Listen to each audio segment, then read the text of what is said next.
Hey everybody, and welcome back to Adventures in Guitarland, where I teach you how to be a better guitar player by playing a role-playing game. As a matter of fact, that's the topic today. I'm going to run you through character creation, the basics of this game, and how it will impact your guitar playing. I'm going to be as brief as possible. I've created a player's handbook as well as a character sheet. Both have links in the description down below for you to use. It's only 7 pages right now. It'll grow, but that's besides the point. Before you do that and we go and get into the actual video, please make sure that you go ahead and click the like, subscribe, and bell icons so that you can get notified whenever we come out with new content and continue your progress in Adventures in Guitarland. So without further ado, let's go ahead and look at how you create a character. The first thing you do in character creation is decide what kind of music you like. What do you want to play? That's going to keep you motivated to continue playing guitar, give you access to the kind of songs that you want, and it's going to help you out when it actually comes to in-game encounters and things like that. Let me explain. You need to choose a race. These different races that I've chosen all have assigned preferred musical styles. If you play outside of your preferred musical style when completing a challenge or encounter, you get 5 experience deducted from the total that you're going to be given. If you play within one of the preferred styles, you get an additional 5 experience points. So that's how it's beneficial. It's really impactful early on because I want you to keep playing early. Later on it becomes less important, but it's still out there. So what are the playable races? Well, you have elf, half elf, dark elf. There's your elves. You have fae, gnomes, and shirelings. So fae are kind of fairies, sprites, dryads, satyrs, all that Gaelic mythology. Gnomes, small, short, typically have little white beards, pointed hats, like to tinker with things and invent things. Shirelings, we call them shirelings. They're wholesome folk, bare feet, maybe a little bit of fur on them, like to eat a lot. Then you have dwarves. Pretty quintessential fantasy trope for dwarves, short, long beards, beards of their life. They like mountains, like mining and metalworking. You have half-orcs, similar to the orc monster, but not the same race. They're just called half-orcs. They're smaller, they're more intelligent, they are aggressive, but less so. And then, of course, you have us, humans. Now, humans is the only one of these races that does not have a preferred musical genre. And the reason is there has to be one. So we're so diverse, it really doesn't hurt us to have a bunch of different ones. But we also don't get the experience bonus. So it's a give and take there. So you decide on that. Once you've decided and determined your race, next we need to look at the different stat blocks before we talk about classes. Our different stats are strength, dexterity, constitution, intelligence, wisdom, and charisma. Now, strength isn't necessarily how strong you are, it's how strong you are when it comes to your core knowledge and your rhythm techniques. Dexterity, left hand. How dexterous is your left hand? What's your technique like? Are you doing it correctly? Can you play arpeggios? That's dexterity. Constitution, your different strumming patterns, finger picking styles, as well as different pick techniques. There's more out there than you know, and they will help you out, especially when we start talking about economy picking and things of that nature. Intelligence. How smart are you when you come to music and guitar? Do you understand the theory, the scales, the modes, different time signatures, how to apply those to the guitar? That's intelligence. Wisdom, tips, tricks, do's, and don'ts. It sounds ambiguous and kind of vague because so is wisdom. There you go. Charisma, on the other hand, this is where you delve a little bit less into guitar playing and more into song writing, song construction, the dynamics of it, how to play emotionally. That's their focus. Still done with guitar, just slightly different focus, a little less technique, a little more feel. So makes sense?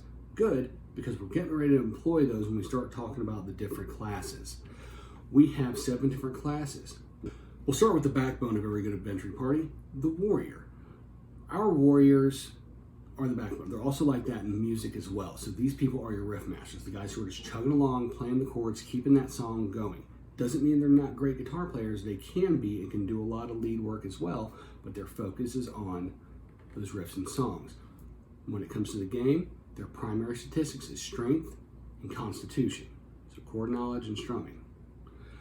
Good examples of them, James Hetfield from Metallica, as well as Billy Joe Armstrong from Green Day. Good examples of warriors for this purpose. Wizards, on the other hand, your technical masters, the guys that are flying all up and down the fretboard, just impressing everyone. Makes sense, right? They're wizards. Their primary statistics is dexterity, because they need it, and intelligence, because they also need that. It's actually flip-flop, though. It's intelligence, then dexterity. So that's their primary statistics. Good examples of these guys: Joe Satriani, Steve Vai, Stevie Ray Vaughan, Jimi Hendrix, just those guys that are amazing. Those are examples of guitar wizards. Rogues, on the other hand, is kind of a slight offshoot. They don't always play the chords quite as often, but they do break into lead. They're kind of sneaky good. They'll come out with a lead or use a different guitar technique in a way that is unexpected. That's why they're considered rogues. Good before we get into examples of it, let's talk about their primary stuff. It is dexterity, because they need the dexterity to that, but then the wisdom. And that's where it's very different from the wizards, when they throw in that wisdom, those tips and tricks, knowing how to do something different that nobody else really does, works there. And when I start talking about the examples, you'll understand what I mean, because the example is Joe Duplantier from Gojira is a perfect example. The quintessential example, though, is Tom Morello from Rage Against the Machine. He did things that nobody really thought of doing guitar-wise and how to make sounds come out of there, and he's still very technical proficient. So there's your rogues. Paladins and clerics are the next two classes. Actually, flip-flop should be clerics and paladins. They are similar, but not the same. So your cleric is your quintessential singer-songwriter. They take what they know about how to write a song and see how this instrument accompanies that process and how it can make it a little better. So they're featuring the song by using the guitar as an accompaniment. Doesn't mean they're not good guitar players. It's just a different way of looking at it. Perfect examples of this: St. Vincent, Devin Townsend, Muse, the guys from Muse, Gerard Way from My Chemical Romance.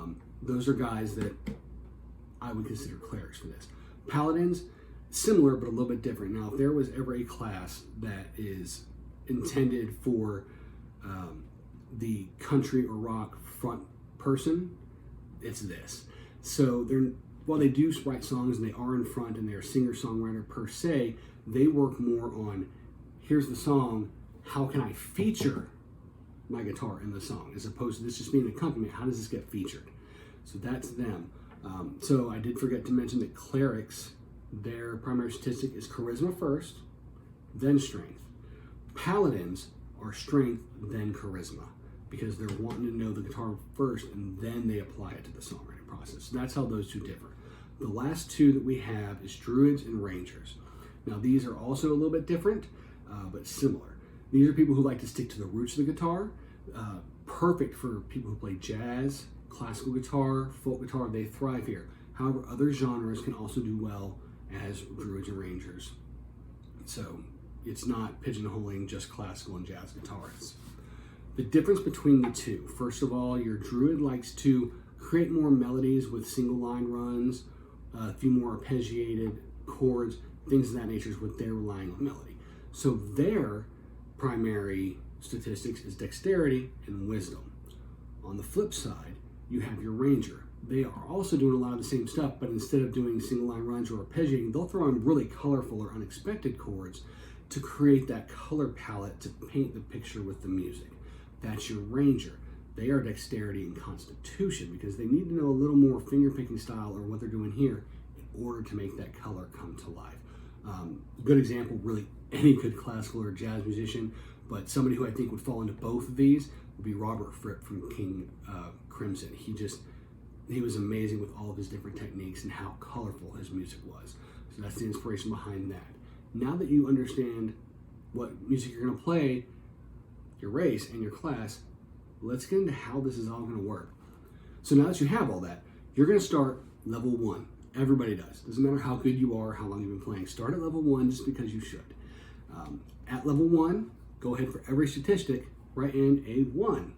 Unlike other tabletop role-playing games or online role-playing games, everybody's starting at 1, not 10 or 15 and then adding stuff. You get 1. Everybody starts with 2 hit points and armor class is 0. Now, you'll understand why those are all important later on, but for right now, just understand that you start there. As you gain experience and you gain levels, you'll get bigger and better as a character. For every level that you go up, you're going to get 3 statistic points. You can put those in any statistic you want. However, I do highly recommend your highest stats being in your character class's primary stats. It'll help out in combat later on. Constitution is also another important one, and the reason being, every time you gain a level, you also get 2 hit points. However, for every 4 points you have in Constitution, you get another hit point. So if you're a paladin, and you have you're getting ready, you just hit level 3 and you just got 4 Constitution. Well, you got 2, 4 hit points. Now you're going to get 3 more, right? So that's 7? No. It also applies to your previously gained levels. So you also get an extra point for first level and second level. So you actually have 9 hit points now. That's how Constitution, where that works for every 4 points you have there. So 4, 8, 12, 16, and 20. While we're talking about on the 4s, armor class. You start with that armor class of 0. When you hit level 4, you're an armor class of 1. Every 4 levels, so 8, 12, 16, and 20, you gain another point in armor class. What armor class does is when something hits you for 2 damage, and you have an armor class of 1, you subtract 1 point of damage. Now it only did 1 point of damage to you. And that's how armor class works. Now it can be upgraded later, but it can never be downgraded. Base damage is dependent on your scores and your character class's primary statistics. So if your primary statistic is strength and constitution like a warrior, you start pumping those up, you're going to do higher damage. Damage starts out at 1, it never goes below that. But after level, when you hit level 2 and you can add more in there, you can have 2, 3 points of damage as your base. So let me explain this just a little bit further, because it's not too complex, but it can get confusing. So let's use that example of a warrior. Strength and constitution of their stuff. They have 1s. They're level 1. They've gained enough experience to reach level 2. Okay? So they get 3 statistic points. So they can put all 3 into strength if they want to. Now that strength score is going to be a 4. So they get 2 more points of base damage. So now they do 3 points of damage. Let's say they wanted to put 2 of them up into strength and 1 of them into constitution. Well, now their strength is 3 and their constitution is 2. So you have 2 here, you have 2 here, not up to that second one over here. So you still get 2 points, and your max base damage is still 3. So we'll go forward with that. As you gain levels, there's also going to be some special abilities. Your casting characters will get extra spells, and I'll have all those written up. They're not all written yet. That will do more damage or keep the enemy from hurting you, whatever different kinds of effects that will help you complete the challenge that is ahead of you. So how do you progress? Well, you earn experience. And how you earn experience, the first and easiest way is to practice your guitar.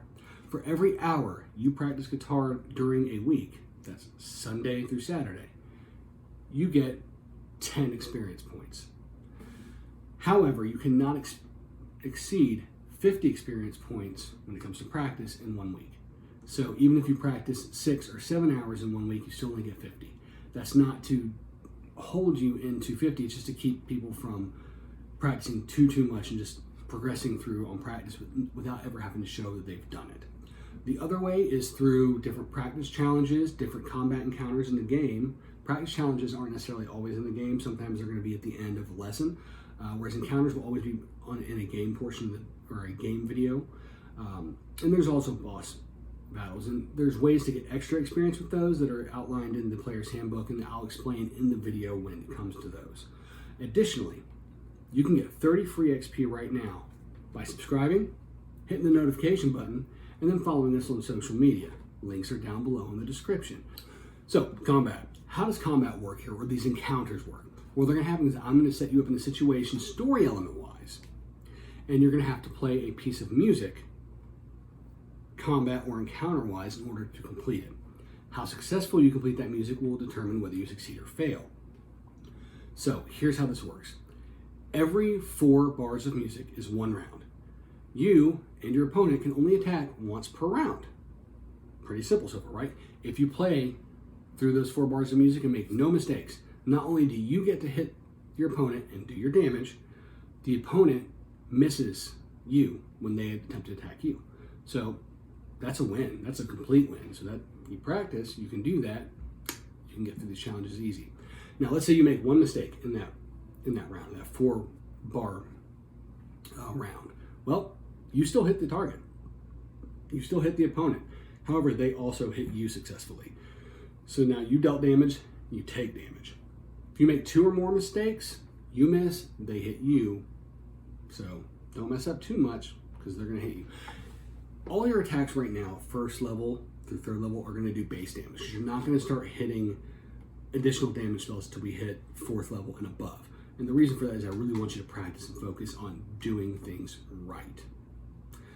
Additionally, when you do get access to those, just keep in mind that the monsters are also going to have access to those spells and special abilities. So they're going to start hitting, and they're going to start hitting you harder as you progress in levels. So that's the other thing that you need to keep in mind. If you really enjoy the role-playing aspect of this and you want to do a little more theater of the mind, consider your melee or consider your chord progressions more of a melee attack. Maybe quick lead runs or lead fills as ranged attacks and scales and arpeggios as spells.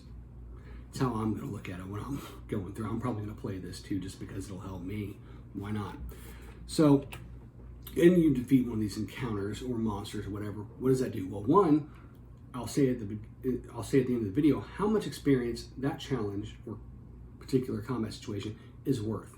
You complete it successfully, you do that. So how do you complete it successfully? You beat down the opponent's hit points before yours go to 0.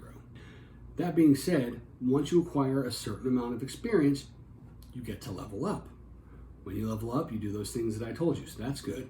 Additionally, when you defeat these monsters and encounters, you might get other things. It's like, I don't know, picks. Not these picks, silver picks, gold picks. That's the in-game currency in Guitarland. Kind of makes sense. I like it. It's topical, and I can still use it as PNGP without any kind of copyright infringement because I'm talking about picks. That being said, a gold pick is worth 25 silver picks. There you go. Those are used to purchase items. Occasionally, during story elements, when it is appropriate that you would be able to buy an item, you'll know because I'll let you know in the video, you'll be allowed to. In the video, I'll say, hey, you're at this tavern or at this shop. Now's a good time for you to peruse around and look for items that you might want to buy to help you along in your adventure. And on the screen will go a picture of what is available, how much it costs, as well as a brief description as to what that particular item does for you in the game to help you accomplish encounters, combat, and boss fights. So it's pretty simple on that aspect. That's the game in a nutshell. So as you're doing this and as you're completing these challenges and beating these monsters and leveling up and getting new gear, you're also becoming a better guitar player because you're using this instead of dice or a joystick to attain those goals. And those challenges are going to get harder and harder, just like they do in other role-playing games, and you're going to become a better and better guitar player. That's how this works. Last note on the game when it comes to experience and all that. Obviously, I am not going to sit there and keep track of everybody's characters. I don't have that much time. I don't think anybody has that much time. That being said, it is on an honor-based system. I expect you to be honest because you should be honest. And if you can't be honest with yourself, you can't be honest in life. If you decide that you're going to kind of mess with it and just cheat and throw in experience, well, the only person you're really hurting is yourself and your ability to advance and become a better guitar player. And that's really the crux of that matter. Again, both the links to the version 1 player handbook and the character sheets are in the description below. Thank you very much for coming and watching this video. The next video will be concerning tuning a guitar, a little bit more of an in-depth explanation than I did last time, and the first scale that you should learn and practice. Additionally, that's a level 1 lesson. We're out of level 0. So until then, enjoy your adventures, and I will see you in Guitarland.